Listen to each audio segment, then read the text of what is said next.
booktube, Sarah here, and welcome to my channel. Today I'm coming to you with my Nonfiction November 2019 TBR. Say that 3 times fast. Nonfiction November is a month-long readathon that is hosted by the lovely Olive over at A Book Olive. I will leave a link in the description box below to her announcement video. She will give you all the details. I am super excited about this. I'm pretty sure this is my 3rd year doing it. I think I came into this readathon the 2nd year that it was being run. And I credit Olive 100% with the person who got me interested in reading nonfiction. Up until I started watching her videos, I didn't care for nonfiction. I assumed, it was, not a very good way of looking at things because I didn't read nonfiction. So how am I supposed to judge something if I wasn't reading it? But I always just assumed that it was going to be very dry and very boring and very textbooky. And I am one of those people who dislike school very much. I did well. I mean, I did okay. I got the history award. So obviously I did pretty well grade-wise, but I just didn't care for school proper. And the thought to read something scholarly or school-like for fun didn't really interest me at all. And then I started watching Olive's channel and I started to see all these amazing nonfiction books. And I'm like, that's a topic I'd be interested. Oh, that's a topic I'd be interested. Oh, that sounds fascinating. And suddenly I found myself gravitating towards a lot of nonfiction. And I really enjoy it. And you guys know I do work it into my regular TBRs every so often. And I enjoy it quite a bit. Now, I'm not necessarily a memoir or biography type of individual. I know a lot of people are into celebrity memoirs and biographies and things like that. And that's not something that interests me. History is my big one. I love history, and you're going to see that reflected here a bit in this TBR that I have. I have 4 books that I'm going to be sharing with you because there are 4 different prompts. And what I love that she does is that she gives you single word prompts. So you get a single word and you can run with it. However you want it to work, that's how you can do it. So again, super excited about this. So happy to support Olive in this endeavor. I know this is a huge readathon on BookTube, and I know there are so many people that are participating in it as well. And I'm so super interested to see what everybody else is going to be reading. I know that she also, as of today, of the day I'm filming this, it's Sunday, she also posted her TBR and her recommendations. So I'll leave a link to that video as well in the description box below. So if you guys are looking for something, you can definitely check that out too. But like I said, there are 4 categories. So I have my 4 books picked. And I have to admit, a little pat on my own back, I am very pleased with myself on how I was able to work these books into the prompts. Because 3 out of the 4 books were books I wanted to read this month, were books that I had on my radar that I wanted to read for Nonfiction November. And I was able to slot them in. And I love the fact that I was able to do that. And I love that we can be kind of creative in that endeavor with picking these books. Now, as Olive says in her video, you don't have to necessarily use these one-word prompts. If you don't read any nonfiction and you just pick up 1 book, you're participating. You know what I mean? But it's encouraged for you, obviously, to do the prompts. And I think the prompts are kind of what make it a little bit extra fun. So the first word is design. And immediately when I heard that, I thought, okay, like architecture, buildings, stuff like that. I'm like, maybe like a book on the history of a city or something like that. But Olive herself had actually mentioned this book. I believe she got an advanced copy of this one to read. And I have a copy of this book on pre-order. I think it comes out in another week or so. And I'm going to show you guys a couple of the books on my tablet. A couple of books I actually have physical copies of. But the first book is The Body by Bill Bryson. And I had said originally that I think I was going to try and read A Short History of Everything by Bill Bryson. I am a fan of his work. I've read A Walk in the Woods. I have read the one he did on the English language. I've read At Home. So I really wanted to read A Short History of Nearly Everything, but I had a hard time finding it on audio. It's a bit of a thicker tome, and I find some nonfiction is easier to get through on audio, but each to their own. So this one, of course, it says on the cover here, A Guide for Occupants. He has a great sense of humor, not everybody maybe gets his humor, but I am one of those people that do. And I am super stoked about getting, like I said, I have this one on pre-order. So how does it fit with the design category? The human body is a pretty miraculous design in my opinion. The way that it can work and the way that everything works together. I'm going to touch on this a little bit more. I lied at the beginning. I actually have five books. That's five. I actually have 5 books. The last one is a maybe. I'll talk about that in a second. But yeah, whether you believe that it was designed by a higher power or it's science, you know, however your own beliefs do their thing, the human body is an amazing design, and it's fantastic, and I'm super stoked about reading this one. I cannot wait. I'm pretty sure he narrates it himself on audio too, which is super exciting. So the second category is sport. This one, I was so super pleased when I figured out how to fit this book in. Like, yay me. Sport. So of course, when she said sport, my first thought was, okay, perhaps a biography on a sports team or a sports person. You guys know, if you've been watching me for a while, I love my Boston Red Sox, even though we didn't make it into the playoffs this year. It is what it is. We can't win them every year, you guys. But then I thought maybe I could find some sort of a biography on even Fenway Park or something like that. And I kind of looked around, but I had this book that, again, this one was recommended by Olive, that I had read the first book by this author. And when I heard that she had this book coming out, I got super excited. I immediately ordered a copy. And I thought, how can I fit this in? And after talking to my sister-in-law and other friends of mine who have children, raising children is a sport in its own. You're in a team with your significant other, you know. It's a group effort. You know, they run you ragged. You know, really, I mentioned it to my sister-in-law in passing, and she was laughing, saying, yes, absolutely, it's a sport. 100%. It is a sport. So the book that I'm going to be reading for that category is Ungovernable by Therese O'Neill. The Victorian Parent's Guide to Raising Flawless Children. I read Unmentionable by her, I think, for my first Nonfiction November, and I loved it. It was all about being a woman in Victorian England and what it would have been like for you.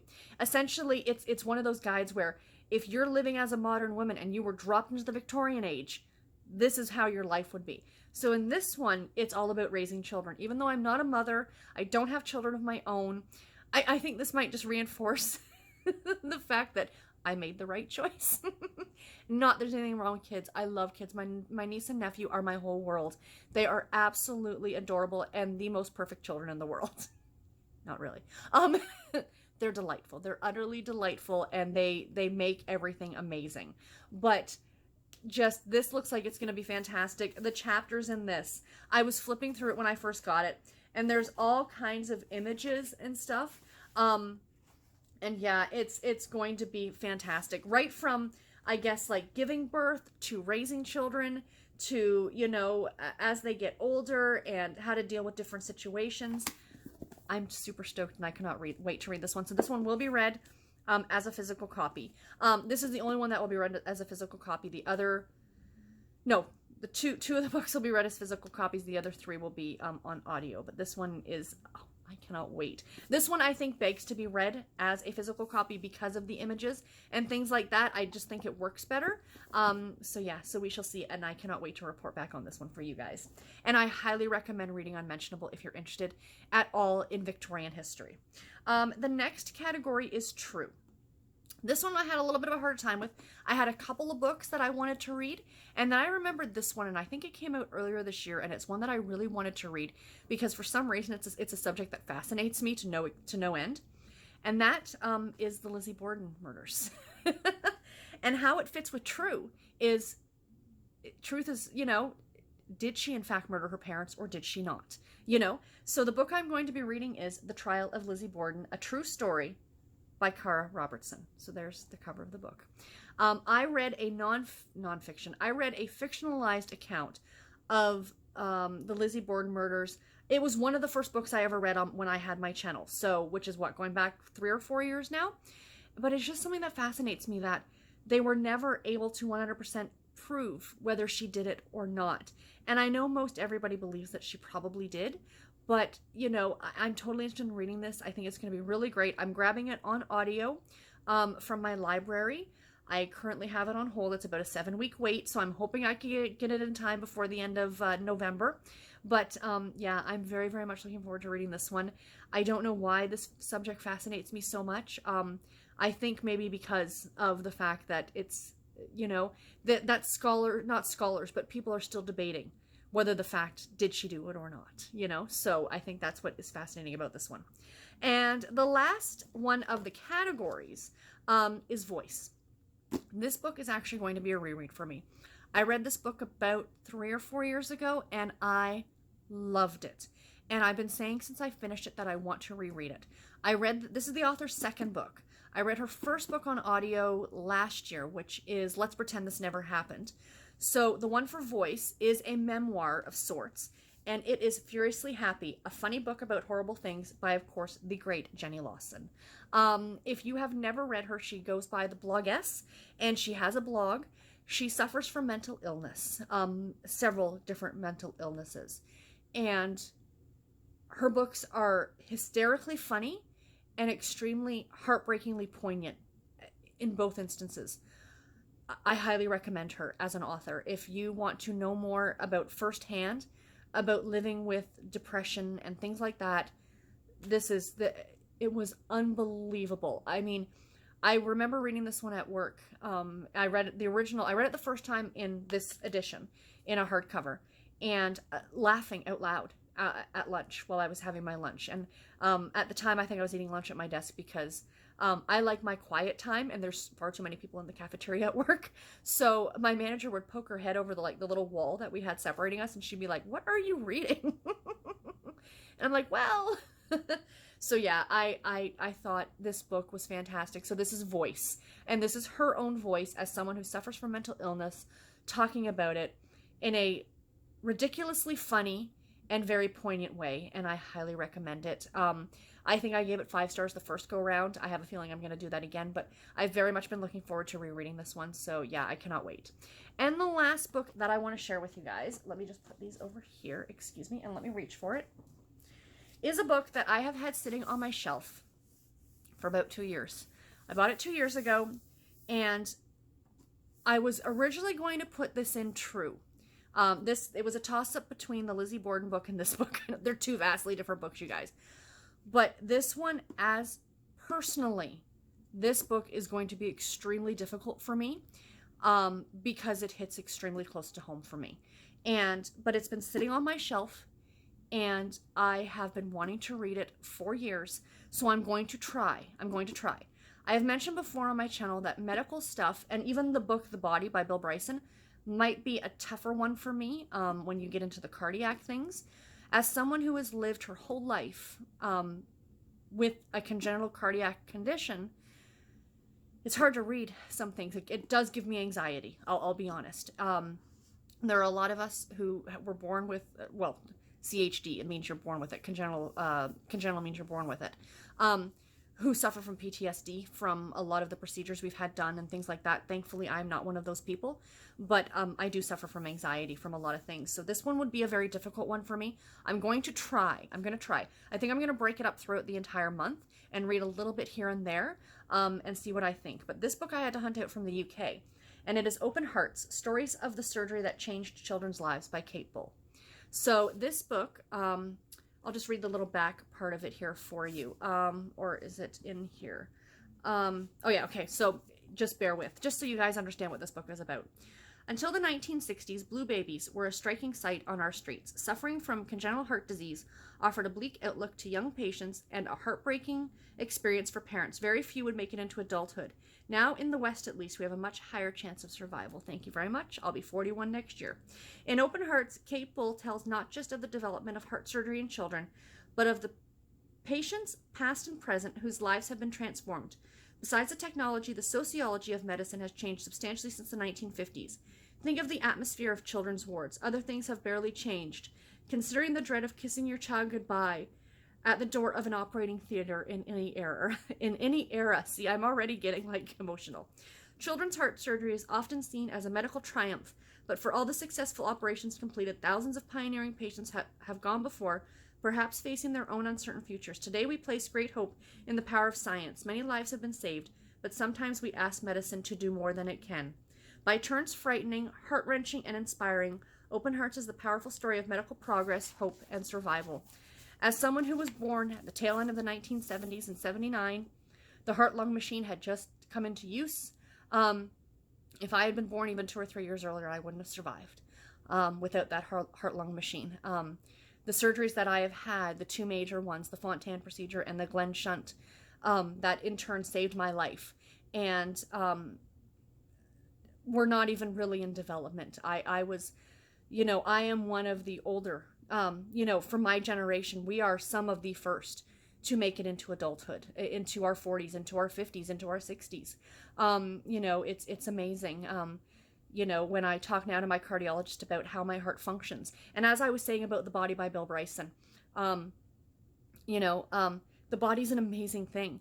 The surgeries that I've had done have pretty much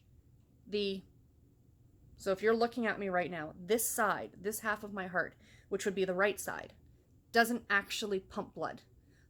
It is just filters blood through, like blood just flows through it. I am missing the tricuspid valve.